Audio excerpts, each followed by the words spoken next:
Hi, Dr. Abhishek. This is Vidya Balan, and I'm reaching out to say a big congratulations.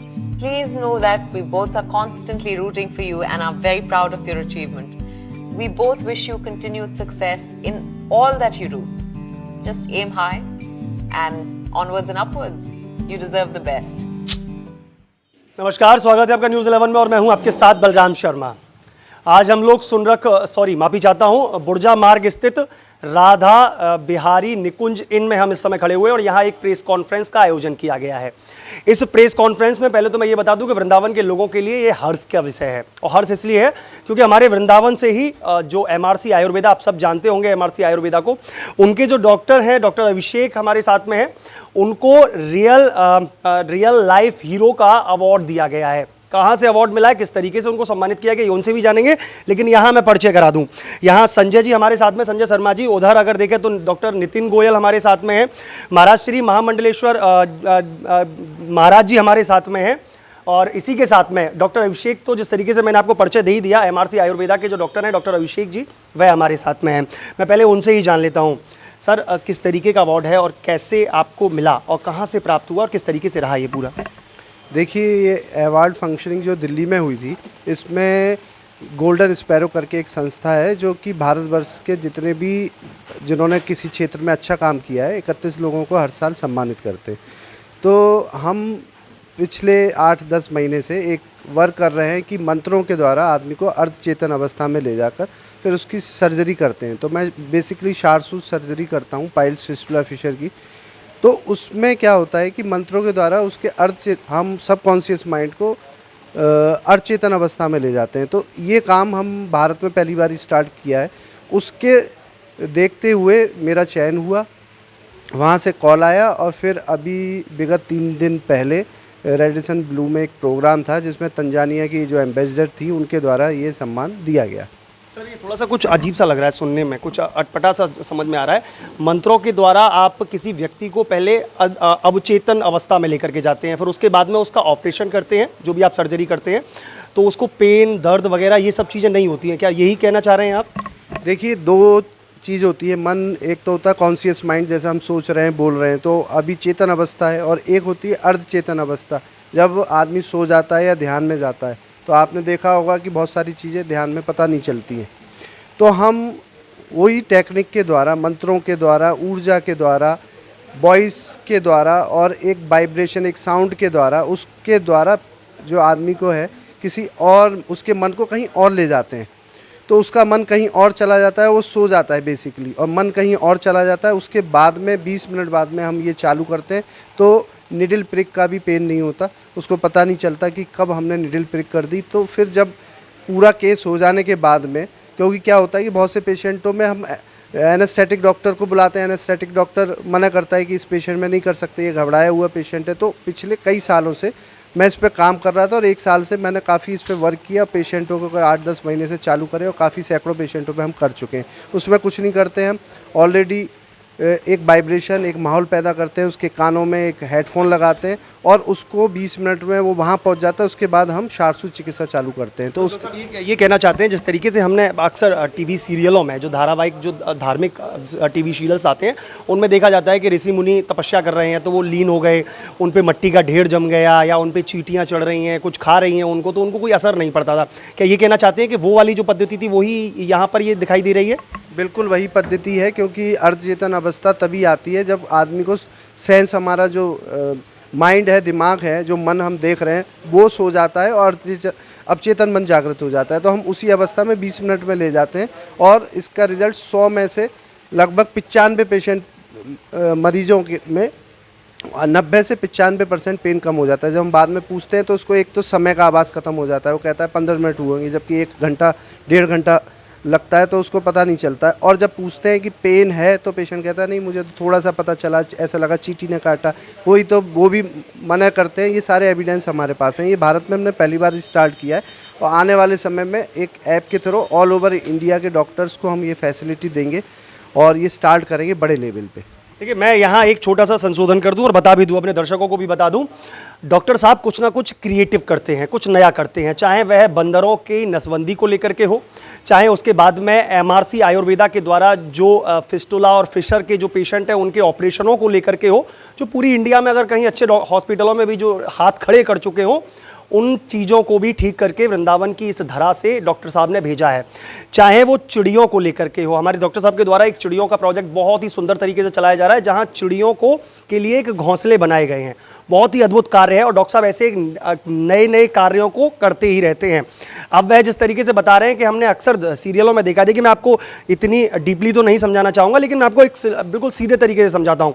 हम लोग टीवीओं में देखते हैं, अक्सर हमने महाभारत और रामायण वगैरह ऐसे धार्मिक सीरियलों में हम लोगों ने देखा है कि ऋषि मुनि जब तपस्या करते हैं तो वो तपस्या करने में इतने लीन हो जाते हैं कि उनको कहीं चींटी काटने की, सर्प काटने की या मिट्टी के ढेर जमने की उनको पता भी नहीं चलता है। तो ऐसे में वह डॉक्टर साहब कहते हैं कि हाँ, ऐसे ही हम इलाज करते हैं और लेकिन पेशेंट को उसकी जरा सी भी भनक नहीं पड़ती। अगर हम सुई भी लगाते हैं तो उसकी भी उसको पेन नहीं होता है।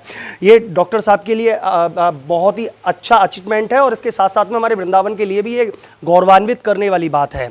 अवार्ड उनको मिल चुका है, लेकिन मैं वृंदावन की जनता से कहना भी चाहूँगा कि वास्तव में ऐसे लोग अगर वृंदावन में होंगे तो दिन और दिन वृंदावन की तरक्की निश्चित है।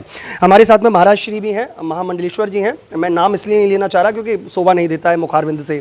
महाराज श्री क्या कहेंगे, आज डॉक्टर साहब को एक वृंदावन को एक अच्छा गौरव मिला है, एक रियल हीरो अवार्ड से डॉक्टर साहब को सम्मानित किया गया है, क्या कहना चाहेंगे डॉक्टर साहब को लेकर के? देखिए डॉक्टर साहब हमारे रियल हीरो पहले से ही हैं, क्योंकि आप जो भी कार्य कर रहे हैं वो वृंदावन की भलाई के लिए, वृंदावन की उसकी सेवा कर रहे हैं।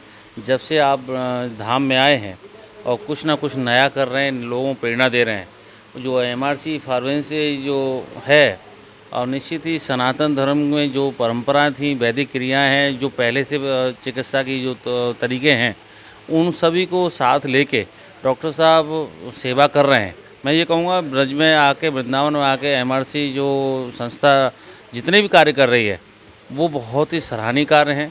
आज जो डॉक्टर साहब को ये अवार्ड मिला है वो डॉक्टर साहब को नहीं मिला है, वो सब ब्रजवासियों को मिला है, क्योंकि आज ये ब्रज में रहते हैं और हम गौरवान्वित महसूस कर रहे हैं अपने आप को। आज ये छोटे से वृंदावन को आपने विश्व स्तर के पटल पर आपने पहुंचाया, आप लोगों ने नाम दिया। मैं बहुत बहुत आशीर्वाद देना चाहूँगा। अभी आपने सारी बारी डॉक्टर साहब की जो खूबियाँ हैं आपने बताई हैं, और भी आगे डॉक्टर साहब जो माइंड बूस्ट कर रहे हैं, जो बच्चों की मंद बुद्धि होती है, जो पढ़ने में मन नहीं लगता है, उस पर भी आप रिसर्च करके एक यंत्र बनाए हैं और उससे बच्चों को काफ़ी फ़ायदा हो रहा है। कई विद्यालयों में आपने उनके लिए बात रखी, उनको ले जाके प्रैक्टिकल किया, तो लगभग 10 बच्चों को अगर आप करते हैं तो 8 बच्चों पर वो पूर्ण तरह से उनका माइंड बूस्ट हो रहा है। ऐसे ही डॉक्टर साहब जो अंदर बॉडी के अंदर जो टॉक्सिन जम जाते हैं उसके लिए भी एक पात्र लाए हैं। मैं भी 2 बार होके आया हूँ, उससे मुझे भी काफ़ी घुटनों में फ़ायदा हुआ है और भी कई चीज़ों में मुझे फ़ायदा हुआ। तो बिल्कुल ही डॉक्टर साहब ने जो बीड़ा उठाया है, ब्रजवासियों की सेवा करनी है। और ब्रज में 1-2 फ़ायदा होंगे।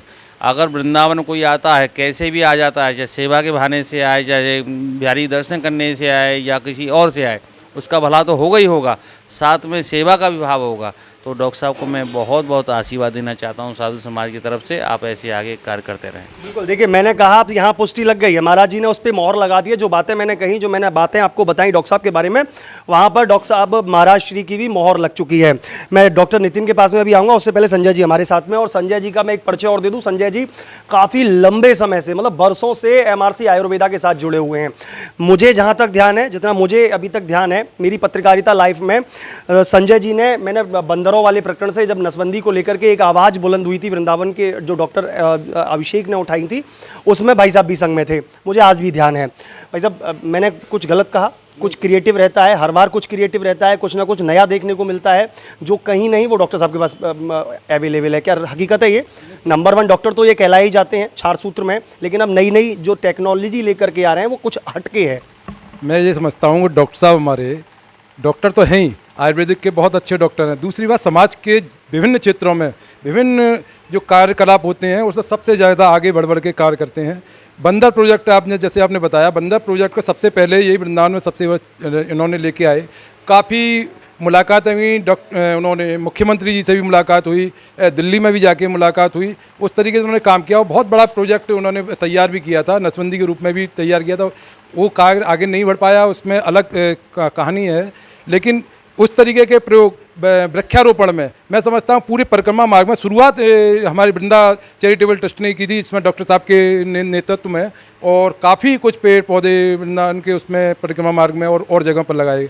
तो विभिन्न जो क्षेत्र हैं जो समाज सेवा के सबसे ज़्यादा आगे करके मैं डॉक्टर साहब से कहता भी रहता हूँ, डॉक्टर साहब आपके दिमाग में इस तरीके की बातें आती कहाँ हैं? बोले मैं ये तो करता ही करता हूँ, और मेरे दिमाग में ये आती है कि चलो समाज के लिए भी कुछ अच्छी बातें हों तो उसके लिए भी मैं आगे बढ़ के काम करूँ। आप साथ में ही हो तो चल रहा है काम। तो मुझे बड़ा अच्छा लगता है कि डॉक्टर साहब को उसमें उनको एक ये पुरस्कार मिला है, यूनाइटेड नेशन के स्थापना दिवस पर उनको दिल्ली में ये पुरस्कार दिया गया। तो उसकी मैं बहुत बहुत बधाई और शुभकामनाएं देता हूँ, और डॉक्टर साहब इसी तरीके से तरक्की करते रहें, नए नए प्रोजेक्टों पर कार्य करते रहें। मैं डॉक्टर साहब से यही आशा करता हूँ। देखिए डॉक्टर नितिन गोयल भी यहाँ पर हैं। मैं भाई साहब से बहुत संक्षिप्त में जान लेता हूँ। भाई साहब, आप तो साथ में रहते ही रहते हैं, आप वैसे भी डॉक्टर हैं, चीज़ों को समझते भी हैं, लेकिन क्या अलग हटके नहीं लगता है? देखिए डॉक्टर तो बहुत लोग बने हैं आज की डेट में, अगर देखा जाए भगवान के दर्जे पर डॉक्टरों को माना गया है, लेकिन डॉक्टर साहब तो कुछ अलग हट करके कार्य करते हैं। वो डॉक्टर तो हैं ही हैं, समाज सेवा में भी आगे हैं, चिड़ियों के संरक्षण को लेकर के भी आगे हैं, बंदरों को नसबंदी को लेकर के भी आगे हैं, मतलब समाज को एक जागरूक करने के लिए। क्या मानते हैं कुछ अलग हटके हैं इनमें? ठाकुर जी ने कुछ स्पेशल दिया है इनको? इसमें कोई दो राय नहीं है।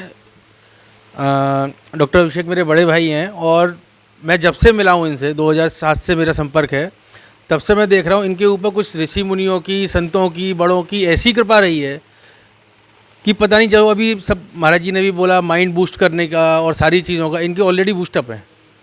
ठीक है, तो मतलब इतना बूस्टअप है कि सबके पास 24 घंटे का समय होता है, और उस समय के अलावा हम लोग ढूंढते हैं हमारे पास समय की कमी है, लेकिन डॉक्टर साहब के पास सबके लिए इतना समय है, और हर चीज़ के लिए, चाहे वो वृक्षारोपण का हो, आजकल वो वाटर प्यूरिफिकेशन का एक चल रहा है, मंत्रों के द्वारा पानी को शुद्ध करके और उसमें ऊर्जा रखे और शरीर में ताकत डालने के लिए, और मल्टीपल एस्पेक्ट में इतना काम सर ने किया है कि जिसकी कोई सीमा नहीं है। ठीक है, और उसी के एक वीडियो के कारण, एक छोटी सी वीडियो वायरल हुई जिसकी वजह से इन्हें रियल लाइफ हीरो अवार्ड दिया गया है, और ये बहुत बड़ा अचीवमेंट है वृंदावन के लिए, सर के लिए तो है ही है, और ऐसा ये तो बहुत छोटा सा अचीवमेंट है, और पता नहीं वर्ल्ड लेवल पे क्या क्या मिलने वाला है आगे। तो मेरी तरफ से बहुत बहुत बधाई सर को, शुभकामनाएं। वाकई में सर, हमारी तरफ से भी न्यूज़ 11 भी आपका आभार प्रकट करता है, और आपको बहुत बहुत भूरी आपकी प्रशंसा करता है इस बात को लेकर के कि वृंदावन के समाज सेवा में सदैव तत्पर आप रहते हैं, वृंदावन के लोगों के लिए सदैव तत्पर आप रहते हैं।